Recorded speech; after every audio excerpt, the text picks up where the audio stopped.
Welcome to Hope at Night, featuring Mike Lowe, Dustin Young, Q&A with our live audience, and host Anil Kanda. Today's episode, Is There Hope After Trauma?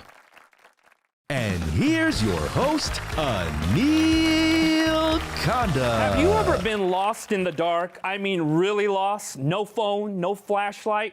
I was hiking through the woods late one night when my flashlight actually died. The moon was blocked out by the trees. I couldn't even see my hand in front of my face. And to make it worse, mountain lions had been spotted just days before. Now, I obviously survived to tell the tale, but our guest tonight knows a thing or two about what it means to be afraid and how to find a way back. Our first guest is a survivalist, literally and spiritually. He was a contestant on season 2 of History Channel's Alone series. He has also served as an instructor in the Air Force, teaching cadets how to survive behind enemy lines.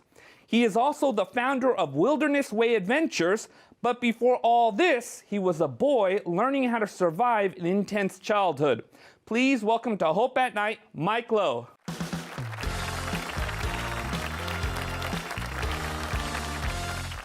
Mike, thanks so much for being here. Of course. Now, I understand you are going to be teaching me a survival skill, but before we jump to that, I gotta ask, what was it like to be on the Alone series? Now, how long were you on this program? What season are we talking about here? Where was this? Tell us all. Okay, here we go. So I chose 21 days for the Alone show. And when they called me and asked me to do it, they were looking for a very old guy.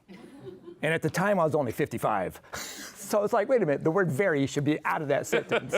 Anyway, so we were on Vancouver Island, and they dropped us off with 4 cameras and said, do your best, and we'll come and get you when you ask. So, Mike, if I understand this right, the Alone series or the Alone show, it's a show on TV where they drop off contestants, they give them a few tools, and they've got to learn how to survive, and whoever survives the longest wins. And the win is pretty big. It's $500,000. Oh, that's incredible. And so I know that none of us felt like we were genuinely competing against each other.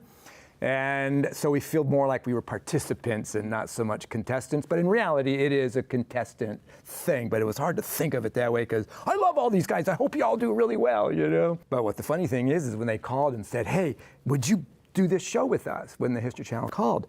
And I says, well, okay, let me talk to my wife about it. So we watched season 1. And my wife says, all right, you could do this show if you want to, but you have to promise me 2 things. That you will not complain about the weather on camera, and you cannot come home because you miss me. And so we have no idea how they're gonna edit. So we're watching it along with the rest of the world, and it gets down to the point where I go home, and it's because I miss my wife. Baby, I told you I did not come home for that reason. So Hollywood got you into big trouble, otherwise, what you're saying, right? Yes. So when you were out there in the woods, did you ever think to yourself, man, I got in way over my head on this one? Were you just like, you know what? If I needed to, I could probably make this. So I've been teaching survival skills for 45 years. And so when I went out there, it was just another class. We have to set up the cameras ourselves. We're literally alone. There's not some film crew or a guy with a gun protecting us from the bears, the mountain lions, and the wolves. You know, that's all on God. And so being out there, having to do all that filming was busy stuff. And I was like, most of us hated the cameras. But me, I was teaching a class to all of you guys who watch this show around the world. You should hear what I sound like in Japan. when they redo the show, they put a Japanese voice on it, and I think they used a woman. I was like, come on. So anyhow, so I'm teaching. Your voice got really high all of a sudden. It did, and it's very sweet sounding. So here you are, you're telling me that when the cameras were on you, you weren't just like, I'm irritated. You're like, I'm gonna live in the moment, and you started teaching people. Yes. Now, I remember actually watching the show, and I remember you were building all sorts of things out in the woods. I think you built a bench. You were bowling out in the woods. Yes. It seemed like you were in your element. See, what happened was, is I prayed. And I said, God, please provide so that I can do more than just survive. You know, so the 3 taskmasters out there are water, food, and firewood. And you're constantly getting those 3 things. But I was able to get everything I needed in just a couple hours in the morning. Every day, God put 2 fish in my gill net, which is like a tennis net out there that the fish get caught in, so they get caught on the gills. And I'd go out there. I was afraid of handling the fish and getting the smell of fish all over me, and the mountain lions and the wolves and the bears thinking I'm now food. So I was so concerned about it. I prayed, Lord, please help me with this. From that moment on, those 2 fish that would get caught in there every day, it would be at night, I'd go to get them in the morning, they were already gutted. What happened was there's these tiny little crabs that would crawl inside the fish, eat all the guts, and then leave the rest for me. So it seems like God was taking care of a lot of your food prep. It sure was. Man, it was just every little thing was so cool like that. And I'm constantly sharing this through the cameras, right? Because we're supposed to just share everything we're thinking, you know, and share it from your heart. We want to know everything that's going on, and you just film everything. Mike, out of all the things I would be thinking about, you know, being on this island, the last thing I'd be thinking about is looking great on the camera. Yes, you know, yes. Make sure this looks good. You know? Yeah, but God would have provided for you just the same as He did for me. You know, speaking of survival, we have here some tools. Mike, I want you to come around here, and I want you to teach me about survival. Teach me a survival skill. What is this, and what are we going to do? All right, so you can't do it sitting down. So get up, get that chair out of the way. These chairs aren't out. This desk's not out there. All right, so one of the first things you have to do when you realize that your life depends on your ability to survive until you get rescued is connect with God in a way that you got the will to survive. And then build a fire. It doesn't matter what time of the day it is. Just build a fire, and you better make sure you can do it right because you've already done something wrong, right? I'm out here, I have to survive. So now you want to do something right and something that's big and bold and bad, right? So now, fire. Okay. Now then, unfortunately, we didn't bring any matches or light or anything. All we had was our knife. Okay, I don't know how come we had this one, but here we are. We were just blessed that way. So now I'm going to carve up the materials in the forest, and I know which ones to use, and it takes more time than what we have right now. So I'm going to, as you can see, I've used this before. You make these little holes, and as I spin this stick inside there, and let that be down on the bottom over here. As I spin this stick inside there, I'm doing a very specific type of hand motion here. I'm using what's called the rocking hands or floating hands. And in a minute here, or a second I hope, we're gonna start getting some smoke out of that, buddy. And there's some smoke. See, look at that. And if I keep this up, then that dust is gonna collect in the notch. And we'll burn down Hope Channel Studios. All right, so now. That's incredible. All right, get your hands on there. Let's see how it looks. Okay. This is what it looks like when you first do it. Okay. Oh, yeah, look at that. Why are my hands going closer to the fire or to the smoke? But there's a technique that I haven't taught you yet. Okay. Yeah, so this is me just being mean. Now then, guess what? Okay. What you're doing right now, there will never be smoke. But Mike, I'm doing exactly what you did. Oh, you think, right? See, that's what a bad teacher does. He makes it look really easy. So we would get the ember. Okay. We're not going to get a flame. That dust that forms here is going to start glowing like the end of a cigarette. And then we have a little tinder bundle, some fibrous material that we collected. Then we're going to transfer that into there, fold it, blow it. It's going to burst into a flame. And then we take that flaming tinder and we put it under the kindling, build up our fire. So now we have a source of success, and we have a source of heat, a way to cook, a security system, hopefully to keep the critters away. And it's comforting knowing there's a fire there. And it's a good friend. Oh, some of my best friends are fires. So that's it, the hand drill. Mike, if there ever is an apocalyptic disaster, I want you to be right next to me. You know, and that's one of the reasons why I want to know this stuff is because I want to be the useful guy. I want to be the guy that nobody knows who got the fire started, but they're thankful for the fire. That's incredible. You know, Mike, you're no stranger to survival, as we know. Could you tell us a little bit about your childhood, though? Woo! All right, so my first stint at surviving, I was 5 years old. 5 years old? Yes, Okay. in Southern California. And we were at the bus stop waiting to go to school. And if you remember, Southern California was a war zone, right? The races weren't getting along well. So going to school was not about learning. It was about knowing where I was going to run if 5 guys decided to beat me up. And so I was like, well, why go to school? How dumb is that? So we just ran off into the woods, up into the mountains above Lake Elsinore in Southern California. We survived for an entire day. We ran back home. Nobody knew we were gone. Did you grow up like in a happy childhood? Were things great with your family? Could you tell us about that? So Mom's going to watch this. So Mom and Dad were beatniks. So this is just before the hippies came out. And all they wanted to do was party and play and have fun. And they didn't expect kids to come along. So they were like, man, what's up with this? So Dad totally just like, not me. And he literally just ran away for 10 years. Never saw him for 10 years. By the time he came back, it was too late for him to be Dad. Right. So Mom tried to hang in there, and it was just too much. It was too much. We came out from outside playing. We were in the projects up in the Bay Area in California, and we didn't understand what we were seeing. But Mom wanted to take, the quick way out. And we were seeing that, and we're like, what's that? Police came, whisked her away, and the ambulance, and we literally just hid in that room for 3 weeks before anybody knew we were there. And at night, we would go out and sneak in the dumpsters to get food, and So you and your siblings were living alone in this house. The parents, the dad was gone, and your mom had been in jail. Yeah. How many siblings are we talking about? we were 4, 5, and 6, 3 boys. I was the middle. Okay. Yeah. So what eventually happened then after? So the neighbor ratted us out. We were outside playing. The cops came up to us and says, "Where's your mom?" "Oh, just over there." "Now take me to her." So we went upstairs and went just at some random door. We knocked on it, and it was a black lady answered the door. And we're like, "Mom!" And she was like, "What you talking about, boy?"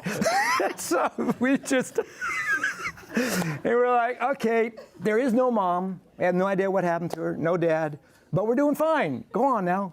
They're like, "No."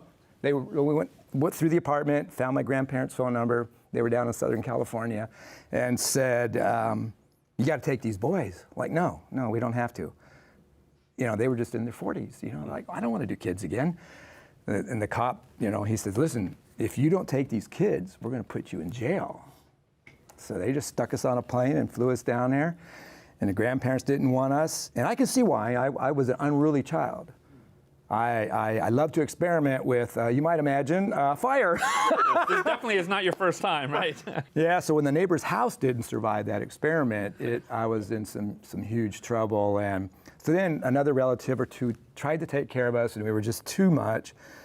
My 2 brothers were fine. They were little angels, and I was just like, what can I do next, And I don't know what they say about the middle child, but that might be one of them.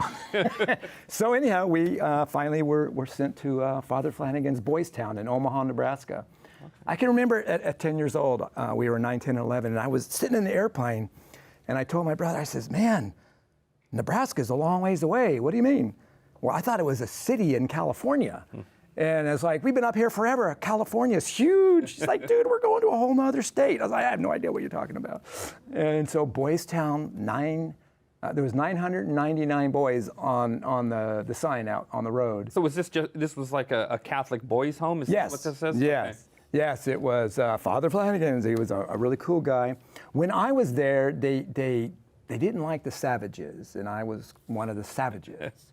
I mean, there was a couple native boys in there, and a couple other boys, the Asians and the black, and they thought we were little savages because we weren't Catholic, or we weren't religious at all. I thought the whole story about God was a made-up thing, like Santa Claus. I had no idea that little baby Jesus was really the Son of God. That came later, and. So how'd you get out of that? Or did you just grow up there? Yeah, I made it through age 15. And one day, there's things you do in your life that you wish you could redo. Right. And one of the beautiful things about going to heaven is God has promised to wipe out our memory of those things that plague us now. So I feel worse about what I did when I was 15 years old as I tell this story, one of those ladies, the little old ladies, the nuns, had a pointer stick. And they beat me from age 10 to 15 with that thing. And I don't know, just one day she was coming at me. I knew she wanted to beat me. And I just grabbed it out of her hand and I stood up and I shook it in her face. And I says, if you ever touch me again with this, you'll be very sorry. It's not exactly what I said. It was way worse what I said. Right. And then I ended up in Boys Town Court and they said, Mr. Lowe. I was like, who is that? Your behavior is inconsistent with Boys Town's aims and goals, and we're going to let you go. So where do you go when the orphanage kicks you out? Yeah, it seems like at every place you're just being removed and being put somewhere else. Yeah, just shuffled along there. Right. And I could owe it all to myself now. Back then I didn't realize it. I just, adults were just misfits that needed to go to a different planet and let the rest of us live happily, is how I felt. But when I was 15, Boys Town had contacted my aunt and uncle, who is my dad's sister. Okay. And they were little church school teachers in Colorado, had 2 kids my age, and they invited me to come and live with them. And it was a Seventh-day Adventist family. And I thought, man, I could do whatever I want here. Now I could run away, I could steal, I could cheat. But these guys loved me, and they thought I was special. And I was just like, what do you do with this? I mean, all my dreams about running off and just doing whatever I want to do, starting my own gang or whatever, it's just not going to happen. And I was like, this feels really good. I like this a lot. And it's because of this invisible friend, Jesus. I would go to church, and the people were nice to me. Adults were nice to me. So you started experiencing a different kind of people maybe you had not previously met before, and it was changing you. Oh, but is this where you begin to have a love for, even greater love, I should say, for the outdoors? So my uncle was totally into the wilderness stuff, and we would go on campouts, and he would show me how to do this and all the other stuff. And I was like, wow, one of these days, wouldn't it be awesome just to be able to live like this? And it wasn't until I joined the U.S. Air Force that I was able to do it, because I joined it in order to teach the pilots and aircrew members how to survive should they be shot down behind enemy lines. So not only how to survive, but not get caught doing it. And it was the most awesome job in the whole wide world until 8 years in, they wanted me to start supervising it. And they're saying, Sergeant Lowe, we would like for you to not do the job anymore and watch everybody else do it. That's what I heard. And I was like, well, that's a jacked up idea. And so I was like, boop, I'm out of here. And then I started Wilderness Way Adventures. It's really incredible just the way this family that you were brought into, especially your uncle, channeled your energy into the right place. And sometimes we look at kids and we're like, that kid's out of control, he misbehaves, there's no hope for them, they're a hellion, not an angel. But oftentimes it's like, the energy just needs to be directed into the right place. When I was in Boys Town, they experimented with LSD and Ritalin, and none of those worked for me, because what it did is it robbed me of my superpower. Because ADHD is not a disability, it's an ability. And you just have to know how to channel it. So your whole life has been about survival. You survived your childhood. You begin to, learn survival skills. You were teaching, in the military, in the Air Force specifically. And now you are part of this Wilderness Way Adventures. You're teaching young people about the outdoors. Yes. There's something that we crave in regards to that. You're right. Yeah, we have that primal need to be able to do without technology. Right. And that's what it was like on Alone. Being out there. I mean, there was the cameras, but I was literally having to survive off the land. But I had so much free time that I was creating all of these things. So I dearly love Barbara, and that's a genuine truth about one of the reasons why I went home. The main reason is because I wasn't gonna, sacrifice my health out there for a game show. And to be able to have that much free time without technology, it was almost like a monster, all that free time. It's like, imagine having having 6 hours of free time every day and then all night free time. What would you do with that? So I was crafting things. That's why you saw the bowling alley. I made a football game because we were out there during the beginning of the NFL, and I had the Stones and the Scallops were my team. And in my mind, the Stones was the Patriots because we were Tom Brady fans. That's the day my wife and I met, was when Tom Brady won his first Super Bowl. So of course we became fans, and it worked out well for us. Right. And so, but when I played that game, I played it every day, and I created a way where I couldn't cheat. I had a dice, I had a flip coin and all that. The Stones never won a game. You know, Mike, you're definitely not a boring person. I want you to know that. Not at all. So, you know, My poor the wife. thing about, Mike, I got to ask you, though, you know, your whole life has been about survival. Yes. Yeah. You know, what is the thing that just helps you not just survive, but thrive? What is the one thing that you wish other people would understand when it comes to life? Not just being outdoors, but wherever they're at emotionally, you know, in their circumstances, in their relationships. What's one thing you think, man, people need to know this? When life started working well for me, instead of me just, you know, like just destroying life, it was when I learned the truth about why everything is the way it is. You know, if God is good, then why is there so much bad? You know, even bad started off in heaven, came down here, made that bad even more. It's like, what is going on? So when I was studying the Bible, I came across a concept, I guess, a way of looking at the world called the Great Controversy. There's a really good book by that title written about it. And it's like, so God allowed Satan, Lucifer, to become Satan, didn't destroy him, he brought him down to earth, then he created human beings on earth as if God was trying to say, we got this. So Adam and Eve made the wrong decision. It's affected all of us, but Jesus made it possible for us to make the right decision. And so now, understanding why things are the way they are and my role in it, and my role is to have a relationship with God in a way that demonstrates the way He intended life to be in Eden had we not fallen. And then how the life is going to be in the new earth when it's all comes about later on. So understanding the great controversy between good and evil enables me to know is to be chill, right? It's like you could be driving down the road. Have you ever noticed that when people get in the car, they change?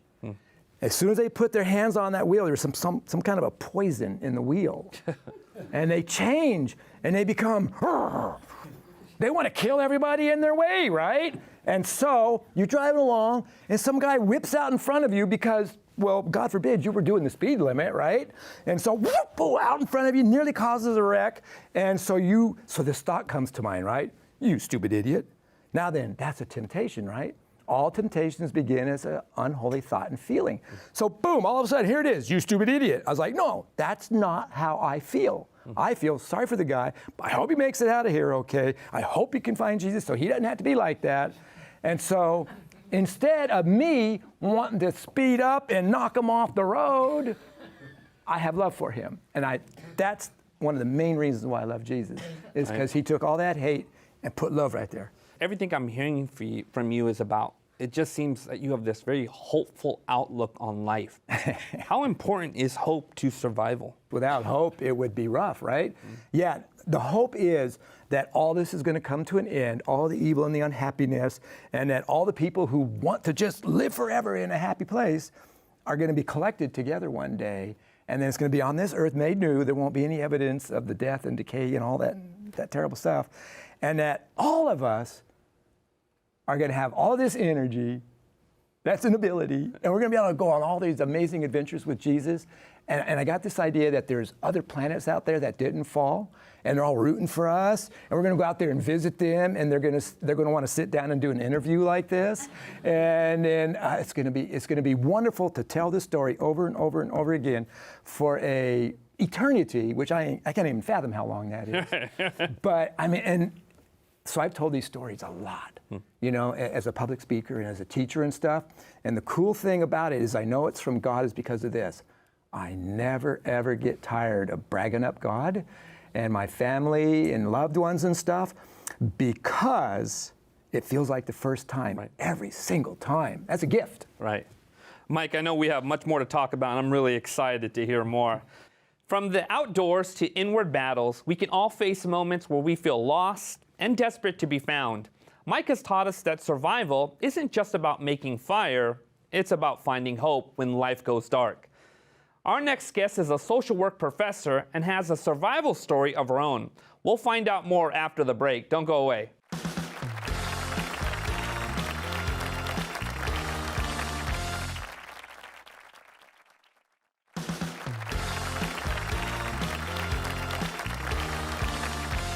Welcome back to Hope at Night. Before the break, Mike Lowe showed us that even in the wilderness with no comfort, no company, and no coffee, God still shows up. Now we shift from the forest out there to the storms in here. Our next guest trains EMS responders, educators, and churches on how to respond to trauma with compassion. But her deepest insights come from lived experience. She isn't just any social work professor, she's a warrior in the fight for healing. Please welcome to Hope at Night, Dr. Dustin Young.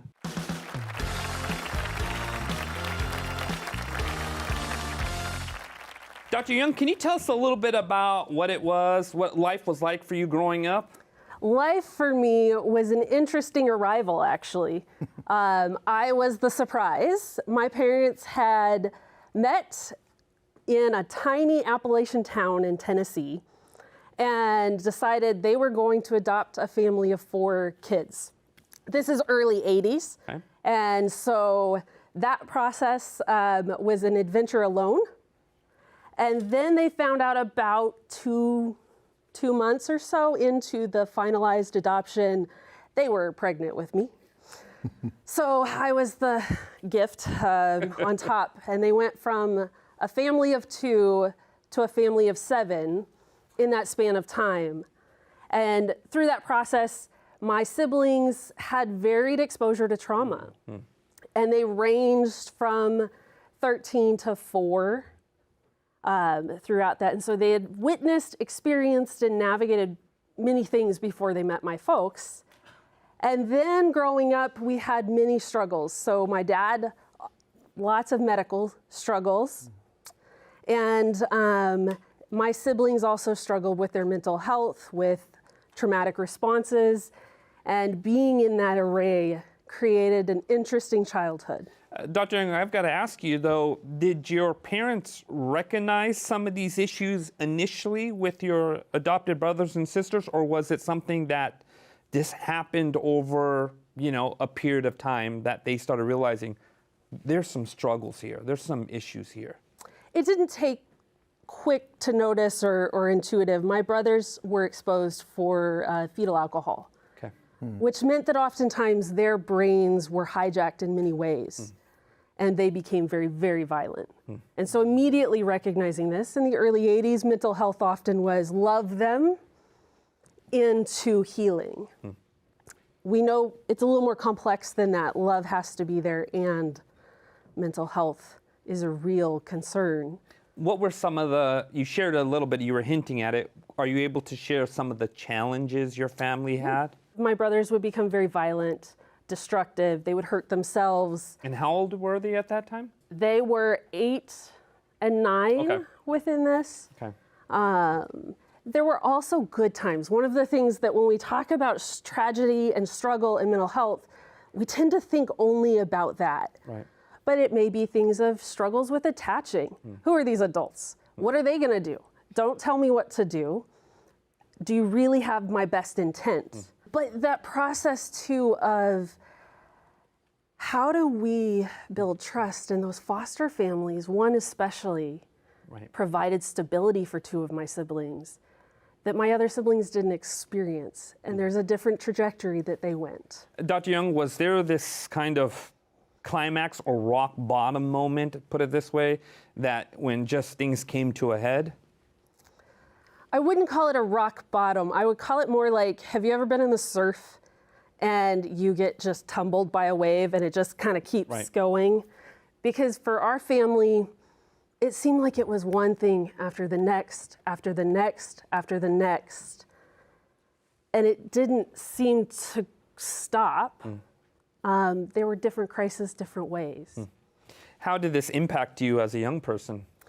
For me as a young person, so one, look at my job.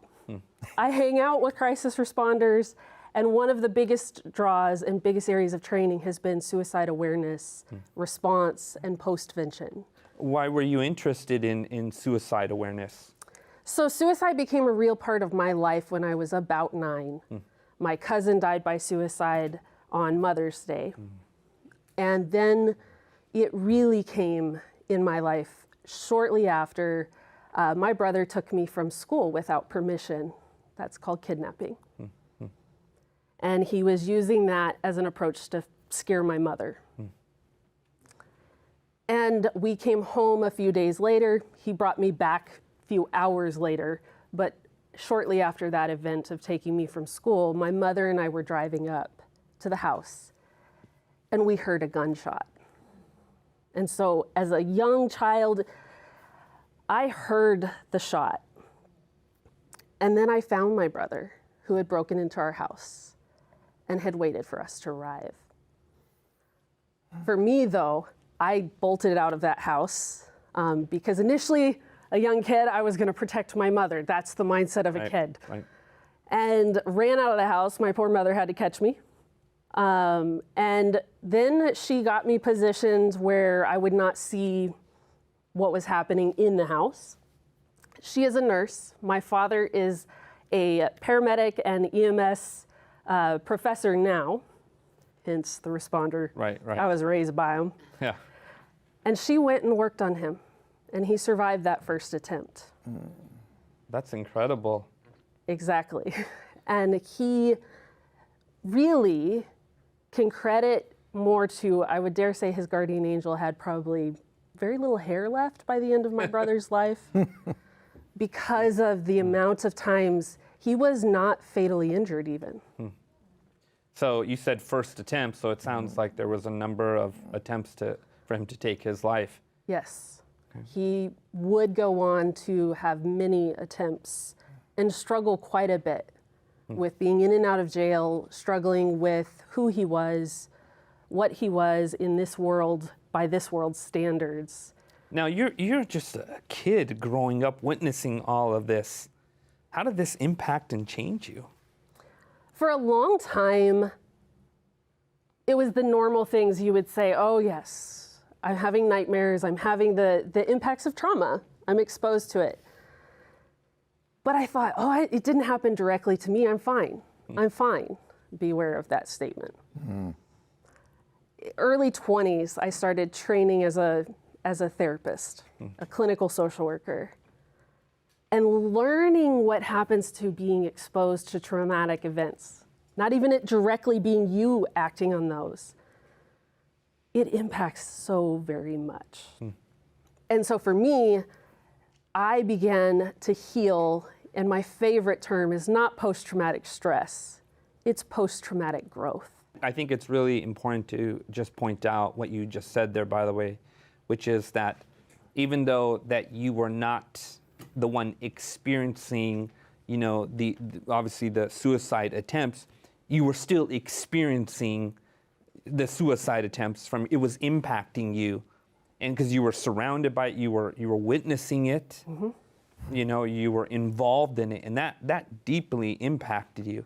And you just said the word healing. What exactly helped you to heal? One, in the moment and growing up, my parents didn't shy from therapy. And so I had parents who modeled what it is to seek out help and that it's not a shame-based thing. So the modeling was young, and then also moving into learning about what trauma does as a therapist, from the mindset, me thinking, I'm gonna go be a helper for someone else. And then sitting in that classroom and going, that's me. Wait a second.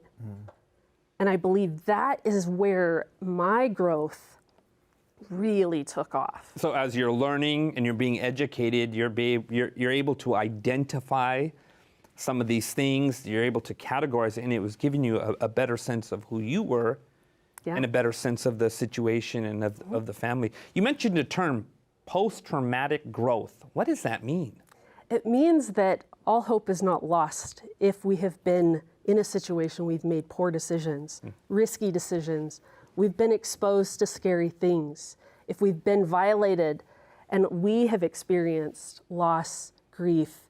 It means that really God can do anything with the messiest materials. Right. And for me, that's one of the most hope-laden, because as a crisis responder, I show up when people want to die or want to kill other people. Mike, as I'm listening to Dr. Young, there's elements, obviously, I see you pondering and just like... No, I'm just trying not to cry. Right. Mike, Dr. Young talked about healing. What are some of the things that helped you to heal? Love. Being loved by people that I liked and then learned to love. Yeah. That's incredible. Love is definitely the most powerful force, right? But it's funny, we use the word force, but it's more than just a force. It's an element that brings us back into harmony, restores us. Yeah. You know, coming back to you, and what do you teach people in regards to suicidal desperation? Oftentimes we'll talk about signs and symptoms. The other part is learning how to just make connections with people. As a therapist, I love therapy. I'm going to recommend it at times. But more people in this world heal without the help of a therapist. They do not heal without the help of community. Isolation is deadly. And so really we focus on how to build those connections, how to connect, whether it's in EMS, showing up on disaster scenes, or how do you deal with what you see? How has your perspective of God changed through all this? I mean, here you were a child, you witnessed all of this, and then you begin to go through this time of healing, and now you were learning and being educated, you're giving these tools, and now you're teaching people about this. How has your perspective of God changed throughout this journey you've been on? It has, if anything, God is so multifaceted. And I grow more and more appreciative. And where I initially thought, you don't get it, nobody died on your watch. And it was shortly after losing a client to death by suicide that I wrestled again. God and I are pretty transparent. And I just remember being drawn to the story of, excuse me, Judas, he walked close enough to have dust on him from my feet. I know what it is to lose people and to try everything you can try, and the grief is real. And so for me to see a God who, one, gets it, also shows it, because there are suicide interventions in the Bible. Paul and Silas did one with a jailer. They said, no, don't hurt yourself, as he was ready to kill himself, because we are all here. Again, community. Right, right. I've got to ask, what would you say to the person who's watching this show that feels they're at that moment? They're on the edge and they need some help. And maybe they don't have, as you described, the community, or maybe they feel like there's not a community. What would you say to that person?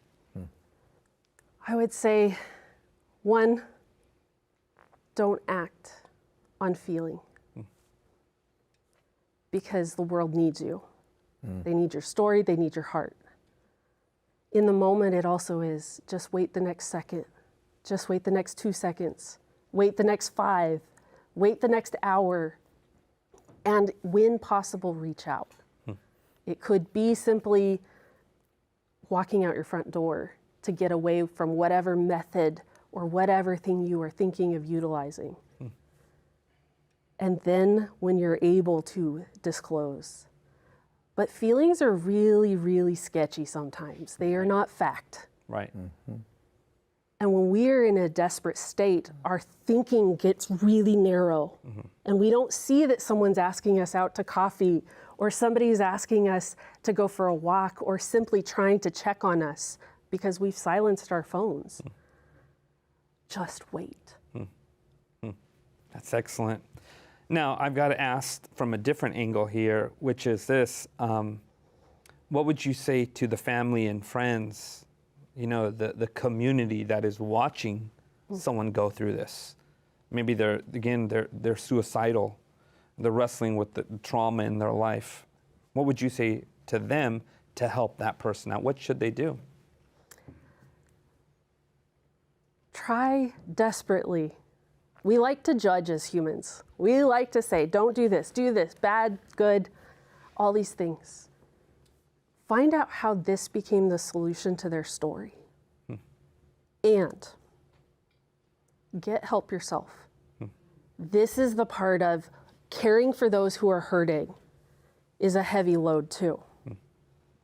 And we often think, well, but I'm helping. And it's not until we start to struggle ourselves, and the helper role is a much more powerful one, because I can help you with your problems, but don't make me face mine. Right. Is there anything you would recommend for, some things to say to that person? You say you have a friend that is, like we just talked about, is talking about suicide, or maybe they feel suicidal. They're giving hints. Is there anything you would say you've got to remind them of this? There's no magic words. What I do like to ask friends is, how did suicide become a solution to the pain you're in right now? Because what happens is when they begin to talk, the one doing the speaking does the learning. And that's where they can hear themselves sometimes talk out of it, because most people who are thinking of suicide are ambivalent. And that is a great place to be, actually. They want to live. They want to stop pain too. And so to sit with them, ask them direct questions, and even ask, hey, if it's at a point of concern, can we call someone together? Knowing crisis lines, knowing your local resources, you are likely going to connect. The other piece is that for those in faith positions, love hanging out with pastors and faith leaders, because it's more likely that someone's going to disclose to their faith leader than a therapist any day. Right. And so training people to have conversations, or training how to have interventions. You don't have to be a therapist, but you do need some training on interventions, but not simply to be with someone. Be safe. Can you remove some of those methods? Those are some quick things that any of us can do. That's really fascinating. Just helping someone simply hear themselves talk and reason is of itself that something that would help that person recognize, wait a minute, maybe it's not as bad, or maybe the solution is here. That's phenomenal. I know we have much more to talk about. This is really fascinating. I appreciate talking to both of you. We're learning a lot here. Dustin's story reminds us that even when life breaks us, God still holds us, and he uses our pain to heal others. After the break, we'll go to our question and answer session. But before that, just a quick reminder to visit our website at hopetv.org/hopeatnight to sign up for our free study resources. While there, you can also view previous episodes and download this season's free gift. We'll be right back. Don't go away.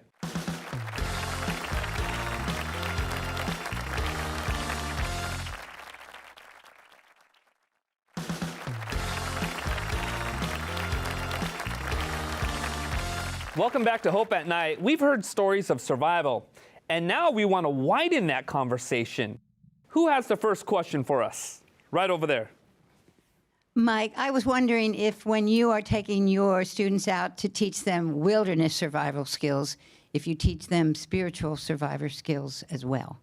Yeah, and the cool thing about that is it's absolutely inherent, and one of the ways I do that when I'm doing public venues where you're not supposed to talk about God and Jesus is to say 80% of the people who realize that their life depends on their ability to survive until rescued resolve within 6 hours to give up and die. And that's been true for over 100 years. Of course, Western people. And so what we want to know is, what about that 20% that chose not to die? the vast majority of that group are Christians who have faith in Jesus, and the reason why they want to stay alive is to honor him. That's incredible. That hope and that commitment to God, it just gives them a desire for life. It does. Fantastic. Any other questions? Right over there. I am experiencing a mental health challenge in my family. And the question I keep asking is, how did we get here? Is that a legitimate question to ask? I would say yes. I'm going to add something to your question, though. How did we get here? And what does healing look like moving forward? Sometimes we think if we just get the answer to the problem that happened, if we get, how do we do this? What is this magic answer? We get stuck in that happening in the wounds, and we don't look at what healing looks like. We actually stay stuck back here. And so adding that aspect of how did we get here so we don't repeat it? And what does the skill or the relationship look like to help us toward healing? Whatever healing looks like. And what you're describing is not just analyzing the steps that got us to this place, but to say, what does healing, could you clarify what you mean a little bit? Like, what does healing look like? Are you talking about the path to healing, or are you talking about what it'll look like after they're healed? What do you mean by that? I'm going to give you an annoying answer. Please. Yes. Both. Okay. Because what we do, just like your illustration of people who have hope that I'm going to live through this, they had to look past the current crisis and desperation to go, there's something over there. I can't see it totally. There's something. And so I have to, one, use skills in the moment. And sometimes that's learning new skills to get me to that. So yes. Any other questions? Right over there. Are there any Bible verses that help you throughout your challenges in life? Well, for me, it's the origin of the name of my outdoor ministry, Wilderness Way Adventures. In Isaiah 43:19, it said, God promises, and all promises are prophecies, right? He promises that I will make a way for thee in the wilderness. And so when you believe that, it's kind of like when what the Bible describes believers as perfect like God is perfect, it's a promise. Okay, so you claim that promise, so that is my marching orders. When I come to something that's a challenge, I know it's not too much, because in the Bible, in Corinthians, it also says that Jesus will not allow us to be tempted or tried above his ability to empower us to not only survive it, but to thrive through it. And if you can believe that, then what's going to stop you? I mean, there might be little obstacles and challenges along the way, but they're just stepping stones to get higher and higher to where you're going. Not a survivalist, a thrivalist. Yeah. It's not a real word, but you get my point, right? Yes. I like that. How about you, Dr. Young? I have a couple. The easiest one, Jesus wept. He wept. Yeah. And that authenticity of he has been there. The other is though the mountains fall into the sea, my Lord will be there. That's my version. That reminder, the mountains can crumble, it can all go in. My God's still there. Right. Yes. Any other questions? Right over there. Is suicide punishable by God? It's a deep question. It's deep and it's real. And my flippant answer is, thankfully I'm not God and I don't have to make that call. The deeper thing, though, that I believe, and I've been in trenches where people have died by suicide. I've followed up with families. I have personally experienced it. One of my favorite authors illustrates through a story. And she says there was a guy in basically he'd been chained in the tombs. So he's in a graveyard and he is screaming at Jesus, get away, get away, get away. And she says, but God can hear his heart screaming, help me, help me. And so being very aware that one behavior, one choice in desperation, when our brain is not always on that idea. I believe we serve a God who is just and who can hear at a level we will never understand of what our desires are. And that's where I've sat quite a bit, because what he does is he casts that desperation out into thousands of swine. Can you imagine those who are struggling and those swine couldn't handle it? Imagine those folks who are struggling with suicidal desperation on that level of thousands of swine can't even handle this. And they're doing it sometimes sitting right next to us. I believe that God will be fair, and he is near at every moment. I love what you're honing in on, and that is this, that there's no one better than Jesus to handle that case. Yeah. If there's anyone who's, no one's better, no one's more compassionate than Jesus, and no one's more understanding, and we can rest with that. Yeah. I would imagine it also has something to do with the motive why you took your life. I think that would weigh heavily in the decisions that Jesus would make. And he knows those. We don't. Right. Even the person doing it might not know. Right. And that's what you honed in on right there, which is there's a heart language God hears that we don't hear. Yeah. Excellent. Any other questions? Right over there. Doctor, we experienced the death by suicide of my son's best friend when he was 17. How do you deal with the guilt that remains? What should we have done? What could we have done? How do you deal with that? One, forgive yourself. Recognize that, again, you're not God. And even God does this thing.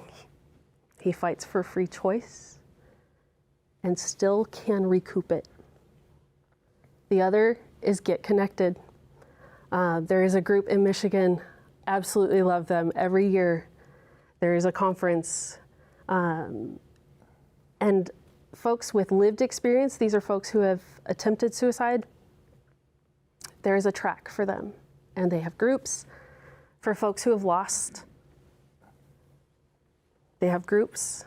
And so that you can be with people who have been there too. The other side is that we can't be all places at all times. Even as a crisis responder, I can only assess in the moment, because our moods and our emotions and our desperation and our choices, sometimes the moment we start that action, we cannot recoup it. I go back to the question of, what does this mean for her? And we have a God who's with you every step. And so leaning into that as well, what you're doing right now too, talk about it, ask the hard questions, listen to stories, and advocate that we keep doing that. And I am so desperately sorry for your loss. Yeah. You know, Dr. Young, there's a level, it's, and not just suicide, but when someone does die or pass away, we sometimes in retrospect think, what could I've done? What should I've done more of? And there's this element of regret, of just those experiences. But I think what you're honing in on is you can't change the past, but you do have a future that can help and save and bless and help and support those you know, who are still alive. Yes. Right? It is that piece of that future. I know people will come for me on my theology here. I desperately hope in some way Judas is in heaven. And I hope he shows up and goes, what? Because Judas and Peter did the same act. One was able to hold on here. But I do hope there is a surprise in heaven awaiting. Heaven will definitely be full of surprises, right? Yeah. We got time for one last question. Right over there. Mike, what's a survival skill or hack that would benefit most people to know? Know how to do a hand drill. Like we were showing at the beginning, if you can get to the place in your life where you can like rub two sticks together and get a fire started, with that comes a train of everything else, because your mind will be in that set. You know, it's like, I need to do this, I need to do that now. And so you're always in a readiness mode. While I was on the Alone show, I got tired of having to refold my jacket as my pillow, because I exercise when I sleep, like most of you. And so I prayed, God, I would love a pillow. And so one day when I was out beachcombing, I found a pillow that had floated in from Fukushima, because it was right after that when we were filming. Did it have radiation on it? And that's how I found it. Okay. No. And so that to me was the coolest thing. And I cried like a baby because the God of the universe, who's got a million things, a trillion things that he's dealing with, and yet he's like, yeah, I'm going to make sure that pillow ends up where Mike is. That's beautiful. One day. Right. This is the kind of God that we're going to spend eternity with. Right. I see that as an asset. Right. Prayer is so important. You just talking to God, and Dr. Young, you talked about just this openness, you know, to have with God.